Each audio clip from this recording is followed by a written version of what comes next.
Oh my gosh, I'm so excited. Today I have Amanda Kuda. Okay, you guys, stop. This is amazing. One of her books that I just finished reading, Unbottled Potential, is absolutely beautiful, amazing, empowering, and truly changed my relationship with alcohol.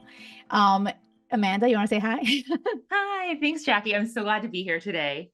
I am so pumped that you're like, honestly, I finished reading the book and I'm like, shut up, Amanda Kuda. I was like, oh my gosh, this is brilliant.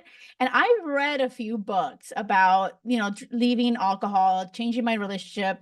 I loved Annie Grace's book was amazing. So good. And someone else too, which oh my God, Jason Vale, his book was Hmm. great too. I've been on a journey for the past couple of years and it Yeah. never lasted. Like the thing is this, your book hit me so differently. It Mm. landed, it felt like it was talking to me, like Yeah. specifically to me. It just Yes. resonated immensely. And I know so many women in this community will absolutely love this book. So if you are listening and you've wondered about maybe I should question maybe my relationship with alcohol, what's this about? Listen to this episode with an open heart, open mind. There's going to be so much gold here. Amanda, like if you can't tell, I'm excited to have you here. Well, I'm so glad that the book touched you on that level. I think that some of my favorite podcasts to do have been people who read the book and they're like, wow, this just exactly what you said. I felt like you wrote it for me because that's what I wanted the soul of that book to be, that it felt like you feel seen and validated and understood and just having this shared experience. And it's such a different book because there are so many books, like Annie's is wonderful, but it's really a more scientific and practical perspective. And I wanted to speak to people on the soul level because for me, that's how I understood that my relationship with alcohol was going to change. And I wanted to share that sense of understanding with other women. So I'm so glad that it resonated with you. Yeah, I am so, something that really was in me was alignment. Like I felt Mhm. my soul was kind of like I just wasn't aligned. And it was so hard to articulate that. And I felt like nobody understood that. And Yeah. so when I live in Tenerife in the Canary Islands, part of Spain. Okay. Hmm. Drinking is a big deal. Well, drinking is a big deal everywhere, but you know, Totally. in my culture, like I'm Latina, Spanish, everyone drinks. It's so to me, it's like Spain rejected. Anytime I said I'm not drinking, they're like, what? This is unacceptable. Hmm. Your book was honestly, and I'm saying, I'm not saying this lightly. This is the first time that I don't feel I need to use my will to stop drinking. Like Mm. that's huge. Like I don't feel Yeah. that. I feel Wow. yeah, it's crazy.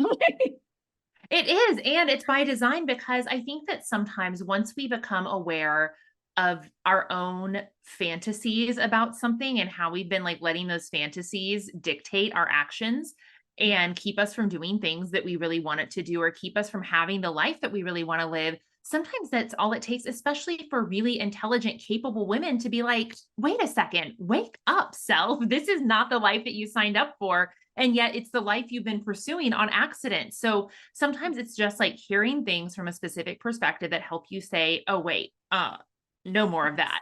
100. It really felt like a wake up call to me. It really felt, and it wasn't preachy. It wasn't coming on too strong. It felt like you were like a friend where I just felt like it was so intimate. I felt like we were connected and I felt like you saw me and I felt like understood for the first time. I was like, oh my God, have you been in my head? I was like, wait a second, how do you know this? These are my thoughts. And not only that, but to you help me unpack so many things that I was kind of like bearing with alcohol, not really wanting to face it. I did your unbottled challenge too, which was amazing. I thought that, was such an additional awesome, just a more reason to like, oh shit, I love the book. I want more time with Amanda. Let me do this challenge. And then I sent you a message like, oh my God, would she do my podcast? That would be a dream. I'm like, let's Yes, you manifest know what? this. I love these conversations because, as an author, I've done plenty of conversations with people who skimmed the book or barely got a chance to look at the book before it was time for us to talk. And so it's these intimate conversations where you know that the person has been impacted by what you've done in some way. And I think it's so special to have these conversations. So I'm so glad that you did reach out. Yay, good. I also like to speak to the women that I coach and I see, and I'm so like I'm all about empowering women and Mhm. helping them see their worth, see how beautiful they are, that light in them. And so they don't tolerate and settle for toxic relationships. And Mhm. I was doing that all the time for years before I realized how worthy I was. And Yeah. I created a way to date where I was like, no more, like, no more, sister, like, wake up. And I love how you compared alcohol to like a toxic ex. I was like, yeah, Mhm. So much. It's really the comparisons are shocking. it's so true. That totally landed for me. I was like, oh my gosh, like this is what I help the women in this community do is a lot of them come in here still kind of attached to that toxic ex. They're trying to, break up. They're still doing the once in a while calls. And so I'm walking them through it. And, once they realize how worthy they are, they'll never look back. Right. And I was Mhm. like, I just got goosebumps. You see that? And Yeah. that's exactly what was happening when I was reading about in your book. I was like, oh my God, the alcohol's like this is what I'm teaching the women in my program, about when it comes to love.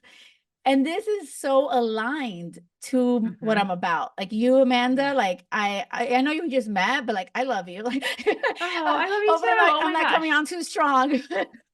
If this was a first date, we'd have to have some words. But as a Exactly. friendship thing, like I think it's no, it's so fun to hear that, and I'll love to dive deeper into that analogy for anyone who is listening so that you get what, kind of what I teach. So I work with women who are casual social drinkers who have started to realize that alcohol is not serving them. And a lot of them, for me, when I quit drinking, I was 30, I just turned 30 and I was a young single woman and I'm still a young single woman, but that was several years ago. And I really found that what my relationship with alcohol is it wasn't bad, like it wasn't abusive necessarily, but it doesn't have to be abusive for it to be unfulfilling and unproductive.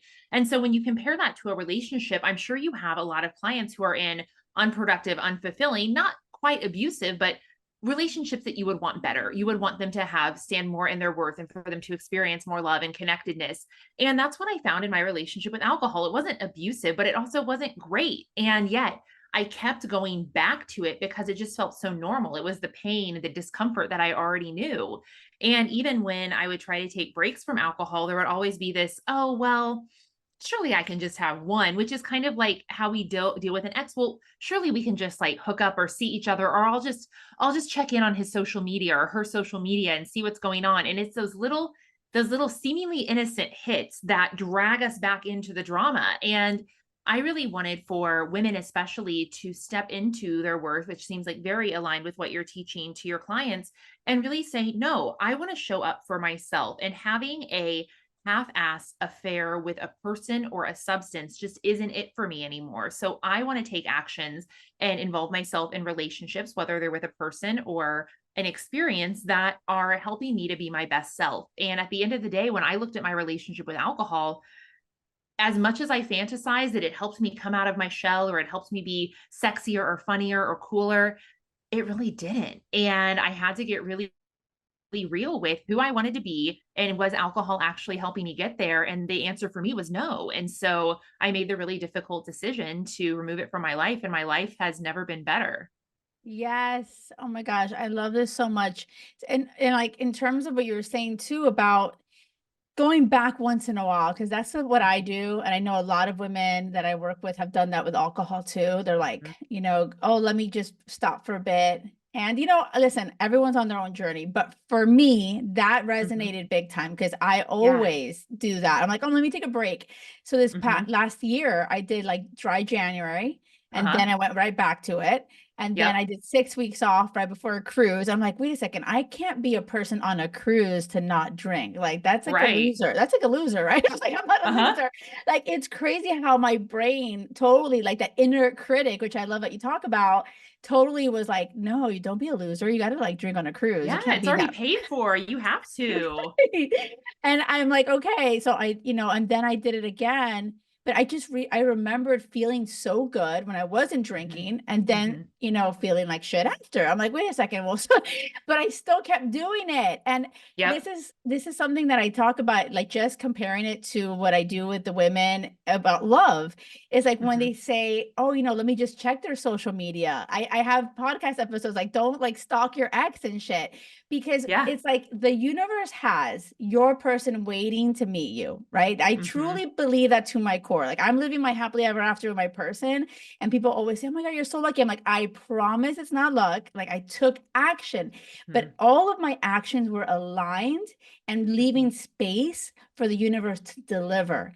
And I Mm. truly feel the same goes with alcohol. As soon Mhm. as I stopped drinking alcohol, like Amanda, it's like, Mhm. wait a second, how is my life just, everything seems better than ever. More opportunities are coming. Like, I feel brighter every single day. I feel like the universe is delivering and finally waiting for me to like just have that space. And I think alcohol was that toxic substance that was Mhm. robbing me. Oh my Yep. gosh, I can't, like, I'm telling you, Amanda, this it's been a month for me that I've not been drinking. I stopped January 8th, but Uh-huh. it's not even like a thing in my, 'cause I'm doing the 90-day challenge according to your Mhm. book, Yes. which I absolutely love. Everyone, seriously, if you haven't read, I'm going to send drop a link down here in the show notes. Unbottled Potential by Amanda Kuda. It's amazing. And I can't tell you enough. Like when you said 90-day challenge, I was reading it. I was like, oh shit, like right in the first chapter, I think you mentioned it. Mhm. And I tell my husband, I'm like, babe, we're doing this for 90 days. Because he's in his head, he thought like a 30 dry days. January, 30 days. Yep. I'm like, oh, by the way, it's 90 days. He's like, what? You said 30 days. I'm like, no, no. Like when I started reading this, it's 90 days. Okay, well, it's fine. Let's do 90 Yeah. days.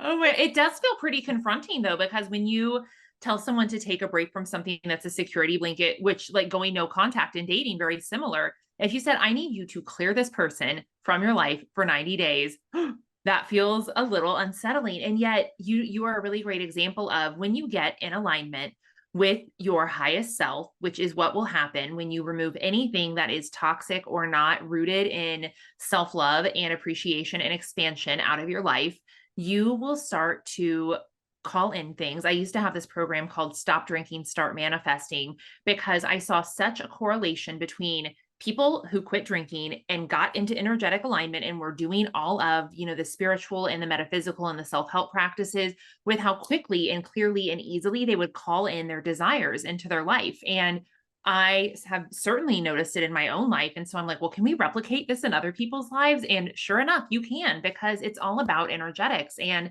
the energetics of alcohol are that alcohol is a low vibe substance. And so when you engage frequently, nightly or weekly, with a low vibe substance, you are just going to have a more difficult time attracting higher vibe things. And so you're witnessing right now, Jackie, what it's like to be in that alignment, to get that low vibe thing out of your life. And then you become basically a magnet for more high vibe experiences, whether that means, experiences with your partner, emotional experiences, things that you're manifesting, clients that you're attracting to you. You just start to vibrate at a different energy. And it's really cool to have that experience of attracting things in a new way into your life. It's so true. And honestly, I feel like sometimes people say, I have an identical twin sister, which I sort of, we could do like Mm. a twin study on this, because Mhm. she hears me watch you on Instagram, and I follow these kind of messages, and she's like heard me the other day. She's like, you're like a cult or something. She's like, you drink like the Kool-Aid from I don't know what. You need to stop listening to that. Start drinking. She is like that inner critic, like the little devil on the Uh-huh. shoulder. Yeah. And she doesn't feel what I'm feeling, and it's not to say I'm not judging it at all, but I just want her to respect my decision. I'm like, this is my Mhm. journey, this is what I'm doing. And so like I realized, like, I don't know what I wanted to say a couple things to you, like during this month dealing with something that happened. Sometimes people say, oh, like life is amazing as is with alcohol. Why Mm. would I change anything? Like, Mhm. whatever. It's crazy when we limit ourselves. Like, we don't even, like, it's like the fear of the unknown. And Yeah. what has come just from that decision, I have felt so much more aligned. I don't feel so restless anymore at all, Mhm. actually. And then my husband's mother, oh my God, I don't want to get emotional. My mother-in-law, his mom just passed away 2 weeks ago. Mm. So And right in the sorry. middle, I know, thank you. And it was unexpected. And you know what was amazing? I was like, oh my gosh, like my sister said, we're all going to the funeral, we're all flying to Miami. She's like, how can you not be drinking while we're like, you know, and I was like, oh my gosh, not a part of me wants to drink. Like I'm feeling, because Mhm. I started crying. We were out. She dragged me to a pub. I didn't drink. I just didn't have it. And they started playing this beautiful song, this Irish song. And I Mm. was in tears just thinking of Mhm. my mother-in-law. And she's like, this is why you need a drink. I'm like, this is why I don't want to drink. Mm. Yes. I'm so, just in awe of your willingness to be vulnerable and have that experience, because I think that, just to speak to grief, grief is one of the most beautiful, powerful, vulnerable, and raw experiences anyone can ever have. And not to judge any other way, because there are so many ways that we get through grief, but because we haven't been taught to handle it, because it is so painful, because it makes other people uncomfortable to witness it, there is definitely a propensity to hand the grieving person a drink, try and encourage the grieving person just to like dampen it down, whatever. But the beauty of grief is, for me, is it is a reflection of how deeply you have loved and cared for someone. And so if you have been blessed with the experience of getting to love and experience a wonderful human being, isn't it then your moral, right, your moral authority to experience the pain of that loss? And I think that when we are brave enough to do that, it just gives so much more integrity to a relationship to say, I loved you so much. And I'm so grateful that you were in my life in this, living plane, that I also want to experience the juxtaposition of that, which is grief and sadness and loss. And I think that, some people in some cultures, of course, like there is this huge, celebration, and drinking is a big part of the memorial process. And yet, it's such a disservice to that emotional like complexity of a relationship, because you don't get to really endure it and feel it. And I just want to, honor you and say that I think that that's really tremendous that you stuck with it. And also that I know that your healing will be easier because you chose to feel. And people who don't sit and actually feel and deal with grief are those who it haunts them. And actually sitting and processing it is a really difficult, but also really beautiful process. And if anyone out there listening resonates with this, I think it's just such an honor to experience grief, because again, it's just a reflection of love. Yeah, I absolutely love how you said that. And it actually is the first time I feel like I'm thinking about when I've grieved in my life. Mhm. And, when I was a kid, I wasn't allowed to cry. I was, brought up that way. Mhm. And so when I've lost people along the way, I've been drinking it away, drink, drink, drink, Mhm. right? And so it was interesting now with my parents this weekend. I love them so much. They're amazing. But they're like, my mom was like, you don't seem like 100%. I'm like, Mom, I'm not. Like Yeah. I'm like sad. And Sad. I cried at the table, the lunch table, Mhm. like tears. Mhm. And I'm like, and she's like, what is happening? Wait.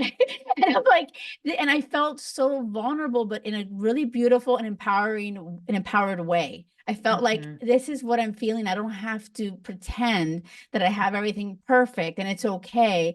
And this is a tremendous loss to our family. And this is what I'm Yeah. going through. And it was so beautiful to have that conversation. And I truly don't think that conversation could have happened if I was just drinking, drinking, drinking like I normally would have, And Yeah. by the way, everyone that's listening, I've never considered myself an alcoholic. That's something that I love Mhm. about Amanda in your book, is that you're very clear about like that's I'm like, oh, I don't have a problem. But what is it Mhm. that you say that I love that you say? It's so good. Yeah, because I speak to casual drinkers, and we Mm. have this mindset in our society that I think can be really helpful for people who are experiencing addiction, but we have this mindset that there's some sort of prerequisite to quit drinking. And so I always like to say that you don't need to have a problem with alcohol for alcohol to be a problem in your life. And if alcohol is in any way holding you back from being the most authentic, the most vulnerable, the most self-expressed, the most potentially fulfilled version of you, then it is a problem. And you have the permission to look at it despite the fact that you might not have a problem with it. I love that so much. And every time I try to say it, I always get it tongue twisted and mess it up. Like, I've said it a oh, lot of times, so I got it on cue here for you. it's so good. I'm so glad you said it. I'm like, it doesn't have to be a problem for it to be a problem in your life. Like, But it's so Yeah. true. That is exactly what it is. I want to Mhm. ask you too, before I forget, women in this program and who listen to the podcast are actively, ready to meet their person, right? Or dating or whatever. Mhm. And I am big on don't go drinking on that first date, because I'm very Mhm. big about the first date. First date is Yep. so important, and I want them to be intentional. And Yes. so this whole podcast episode, I don't want it to be like, everyone don't ever drink ever again. No, like that's not my whole message. I truly want you to challenge yourself, read the book, Unbottled Potential. You will question your relationship. And I Mhm. think you can totally get more intentional, especially when it comes to your dating life. Mhm. And so what are your thoughts on, women dating, drinking, all of that? Yep. Well, I got some big thoughts on it, and they're all based in personal experience because to be, first of all, to just build my authority as someone who has been through this situation, I also have to say that I was not I didn't come into my own until my 20s and 30s, like physically and emotionally. Well, and definitely not until I quit drinking, but I never dated with anyone until I had started drinking. And so all of my dating experiences were always combined with liquid courage. So I had literally no idea as a 30-year-old woman what dating looked like outside of the trope of meeting for drinks. And so I had to navigate this situation and learn from scratch and kind of peel back the layers of vulnerability. And I'll tell you some of the things that I did and why they didn't work out particularly well. And then I'll tell you what I do now. Just to make sure that everyone kind of doesn't pick an option that I don't give them, just thinking that they'll work around this. Well, when I first stopped drinking, I would still go out and meet people at a bar. I would I was on dating apps, so I would agree to come and like meet for drinks. And let me just cut to the chase that never worked out for me.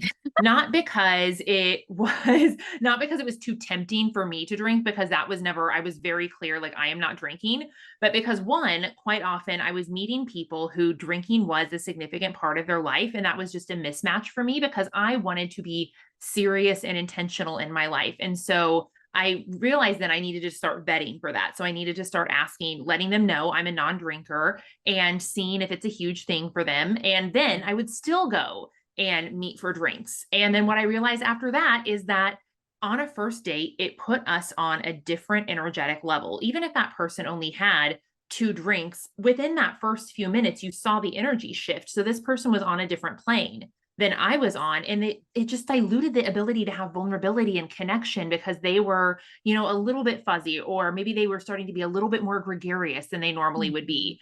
And I thought, well, this isn't realistic of who this person would be. And furthermore, all of these environments that we were meeting up in were kind of just not conducive for intimacy. Like, it's not that I wanted to like stare into their eyes or anything, but I wanted to be able to, I mean, sometimes I did, but I wanted to be able to have a great conversation. In so many of those environments where drinks are being served, it's loud and it's rowdy. And that's by design, because if it's loud and it's rowdy, you'll drink more. And Yeah. so even if my date were on great behavior, it's still just the environment just wasn't aesthetically it.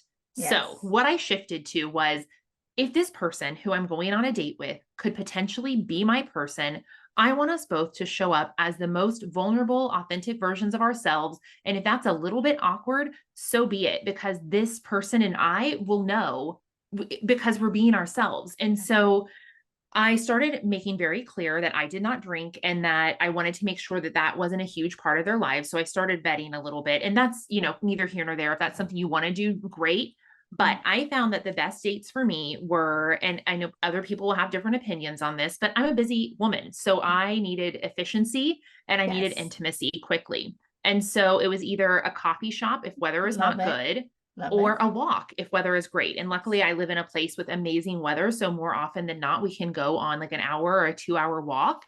Awesome. And let me tell you, like, Jackie, I've had some of the most like vulnerable, intimate, connective dates. Even if they did not turn into anything else, at least I got to know the person as a Mhm. person, and we got to have connection with each other, even if that connection didn't go any further. And so for me, as someone who dating had always been one thing that was kind of superficial, it just opened up this space for dating to be about communication and worst case scenario, at least I got in 10,000 steps if it was a complete flop, you know, Right, got and your steps in. I love right, it. exactly. Like worst case scenario, I got a good coffee and 10,000 steps. And I just have had Yeah, some of the best dates I under love this it. premise, and I can't recommend it to anyone. Like with enough Yeah. enthusiasm, because even if you are a drinker, having that first date where you are both just showing up and Mhm. being vulnerable is so powerful. I agree. I agree. I actually am a big fan of coffee dates. I always say Mm-hmm. this to the ladies. Yeah. I'm very much about intention and really Mm-hmm. being clear on what you want in a partner. And I do feel like when someone's drinking a lot and you're not, that's Mm-hmm. not part of what you're all about. I do feel like you're just that I truly think that some people are like, oh, it's not a big deal. They sweep it under the rug. But all those things kind of blow up in our face eventually. Yep. So It I is. am all about being as authentic as possible, scare the Mm-hmm. shit out of people. Like, I like you will scare the wrong people away. You will Yep. attract the right people. Like, so Mm-hmm. like 100%. I love that you were just being very direct and honest from the jump about you not drinking. And some people are very like, oh, I won't drink. I won't date someone that doesn't drink. Like they've said, like Mm-hmm. I Oh, work I with was that women. person Yeah, before. I was exactly. that person. You're like, yes.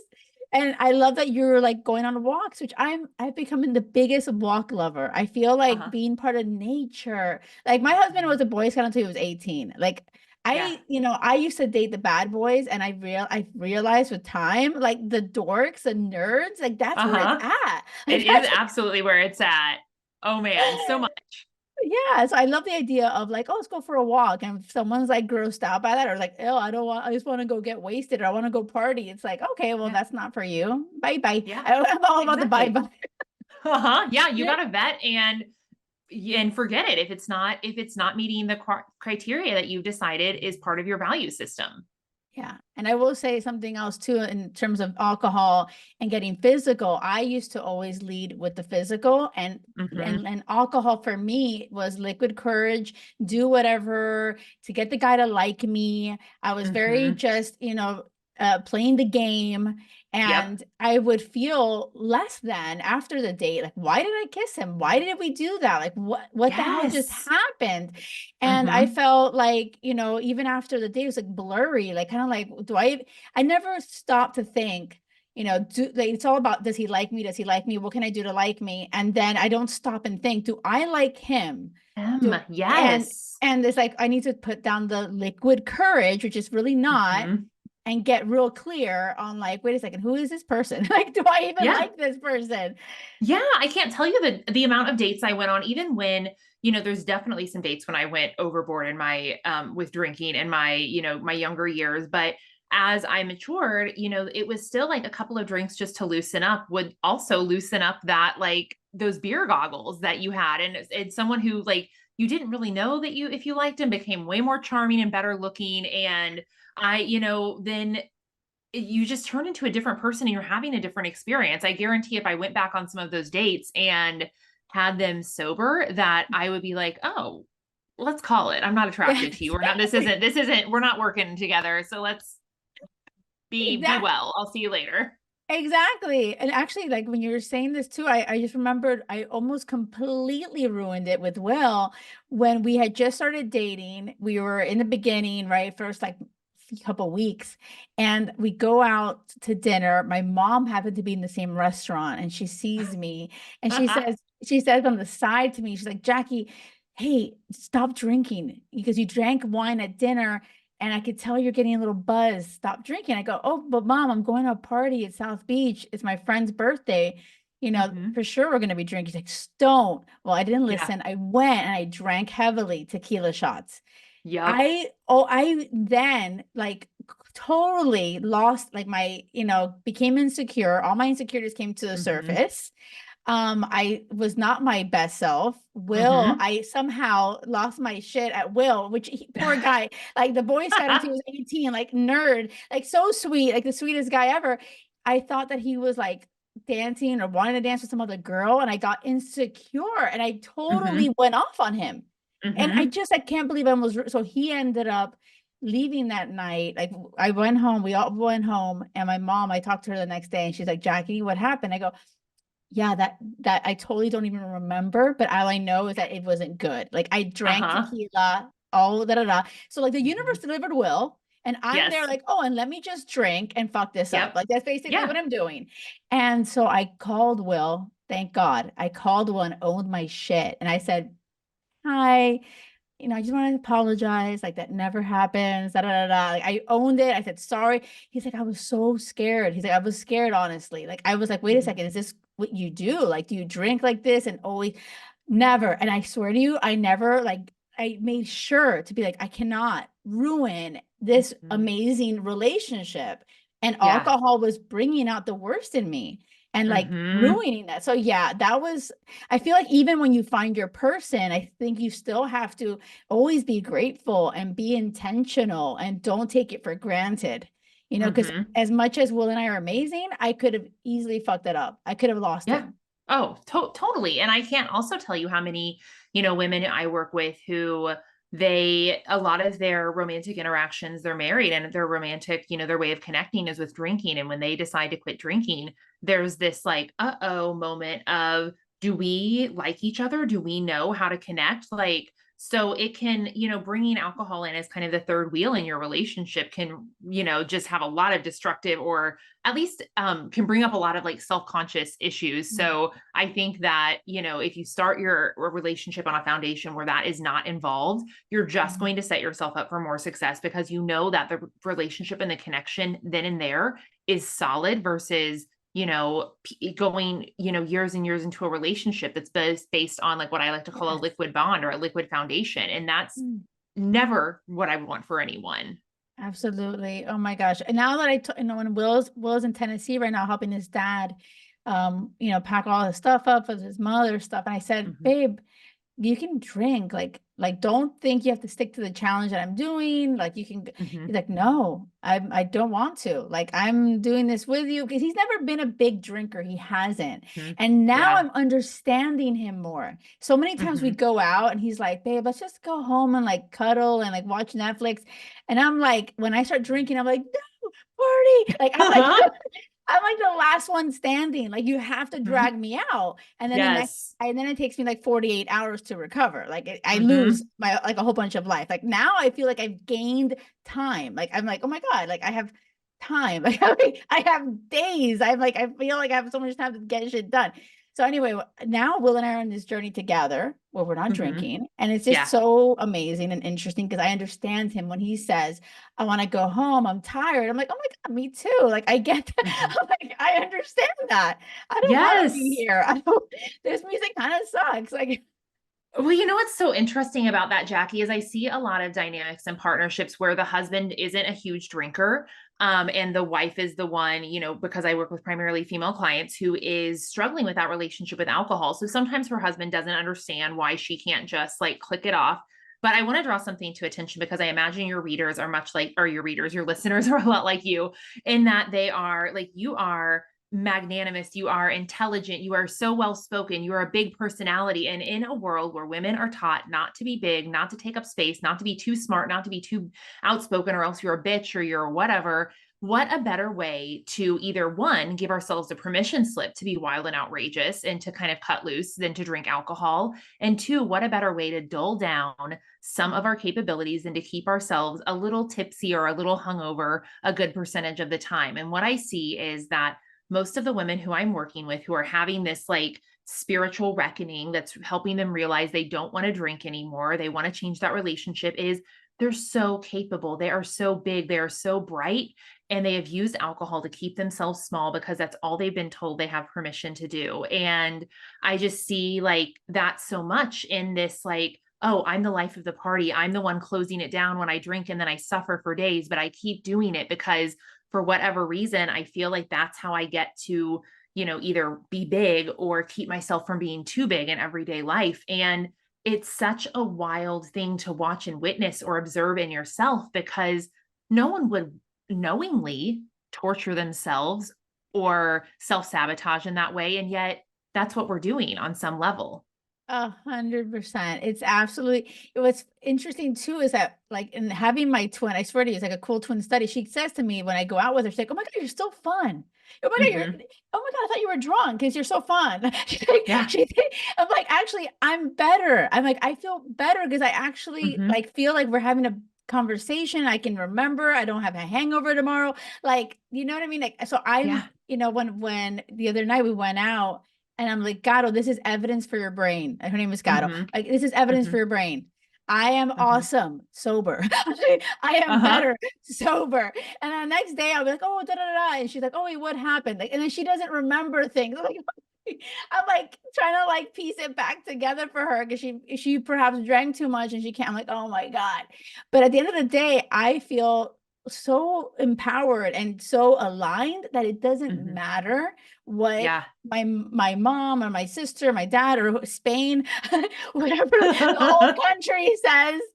I'm like, I'm good. I feel so Yeah. aligned, and I don't know like what's gonna happen. Like, let me ask you about that because this is Hmm. a 90-day challenge with your book, and Hmm. I'm like, what's gonna happen next? Hmm. Um, I have zero desire to drink, and actually, Hmm. it's weird when I smell alcohol, it feels gross. It smells gross Hmm. to me. Is Yep. that Yep. normal? Oh yeah. I mean, if I smell most things, I'm like I have this like recoiling. Yeah. And it's also because when you start to wake up energetically and spiritually, you start to be repulsed by anything, and not in like a hateful way, but you just start to be drawn away from those things that are harmful to you. And it just seems unappealing. All of a sudden you find it unattractive. Like when you are, I'm sure that you maybe do some of this work with your clients. Like if you have attachment wounds, when you are in your wound, you find it so attractive that the person is unavailable. But once you come out of your wound, that looks unattractive to you. Like you do not want to screw around with people who are emotionally unavailable. You don't have to convince them that you're the one for them or that you're worthy because you know, and therefore you're not even going to mess with that relationship.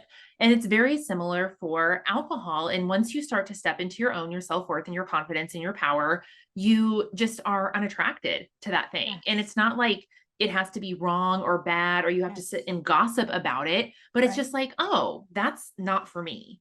Right. And that's the kind of energy you're starting to get to where you're just like, oh, I'm turned off by that. It's exactly how I feel. And so Yeah. when even the other day when I was like, how many days? I wasn't even counting days. I'm not drinking and I don't know the plan. And people have asked me, oh, how long is this going to go for? Like, what's the plan? Hmm. So I say 90-day challenge. Like I listen to your advice in the book, like a 90-day Hmm. challenge.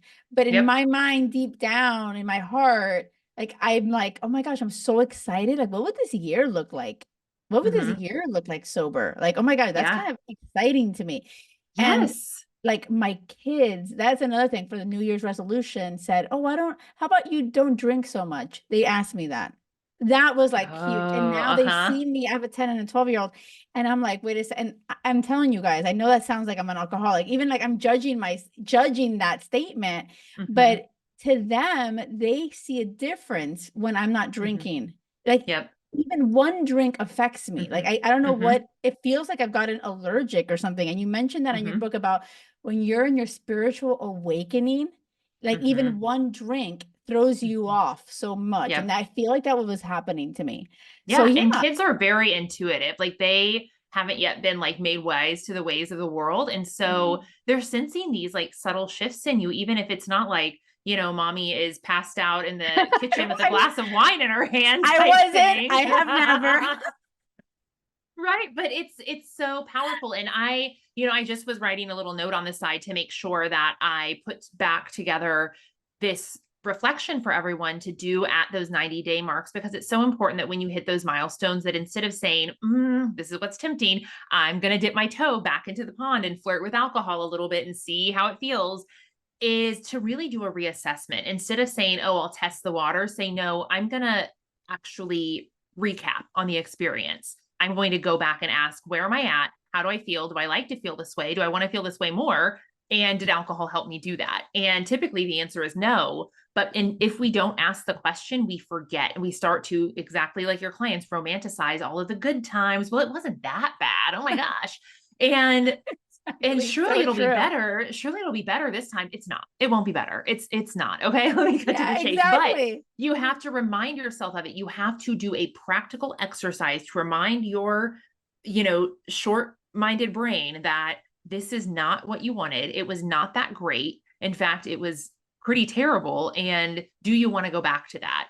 And you really have to do some reckoning with yourself to make sure that your ego brain doesn't convince your heart brain to do something that you actually don't want to do. And I think it's so important that when you hit that 90-day milestone, that before you decide what to do next, you do a really, really intentional reflection. And if you can do that, I think you'll know the answer for yourself, what you want to do moving forward.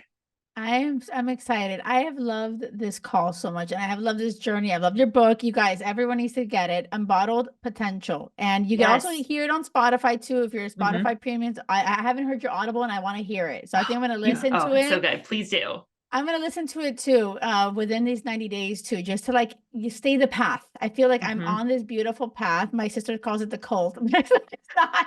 But I assure you it's not. I assure you. We double checked. It's not a cult. I've had the experts look into it. Oh my God. I really truly want everybody, like, if this has resonated with you, follow Amanda Kuda. I'll drop her Instagram handle down below. Also, if you're wondering, oh my God, if you're into sober, are you sober curious? That's what I used to say, sober curious. Yeah. And I think I still am, right? Am I sober Yeah. curious I think still? so. Yeah. Because you're still Okay. trying to figure out what it is for the long term. And the Okay. deal is you'll know when you know. Yeah. So like what I could do too, Amanda, if it's cool with you, I'll drop that link to that quiz that you Mhm. have. And so Yes. people Mhm. who are interested and wondering, what am I? I'll drop it down Mhm. there for you too. Yeah. Yeah. Thank you, Amanda, so Thanks so much for much, being Jackie. here. I just so Oh, thank you. appreciate you, your heart, your story. I just can't thank you enough. I truly, truly mean it. Oh, I am so glad to have this conversation with you and I hope to connect with some more of you soon. Yay, thank you.